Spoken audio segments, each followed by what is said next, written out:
బరువు తగ్గాలంటే ఉలువలు తినాలంటారు కదా. ఉలువలు తింటే తొందరగా వెయిట్ లాస్ అవుతాము.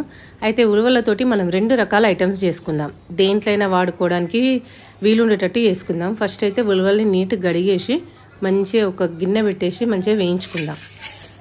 అవి ఎట్లా అంటే వైట్గా కావాలి.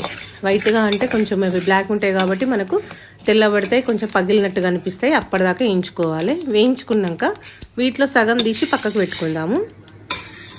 సగంలోనేమో కొంచెం ఉప్పు కలిపిన నీళ్లు పోసేస్తే మనకు అవి సాయంత్రం పూట ఎప్పుడన్నా 4 గంటలకు ఏదైనా ఒకటి తినబుద్ధి అవుతుంది కదా. అప్పుడు అదొకటి ఇదొకటి తినకుండా జస్ట్ ఉలువలు దగ్గర పెట్టుకొని తాపకు కొన్ని తిన్నామనుకోరి మనకు వెయిట్ లాస్కు యూజ్ అవుతాయి. అలాగే మనకు చిరుతిండి తిన్న ఫీలింగ్ కూడా వస్తుంది. మిగతా వాటినేమో పౌడర్ చేసుకుందాం. ఈ పౌడర్ని మనం కర్రీస్లలో వాడుకోవచ్చు, ఫ్రై కర్రీస్లో వేసుకోవచ్చు, లేదంటే ఎప్పుడైనా జావా వేసుకుంటారు కదా మీరు, జావలన సూపులన దేంట్లో అయినా సరే ఈ పౌడర్ని మనం వాడుకోవచ్చు. నేనైతే జావలో వేసుకొని తాగుతున్నా రోజు మార్నింగ్. మీరు కూడా ట్రై చేయండి.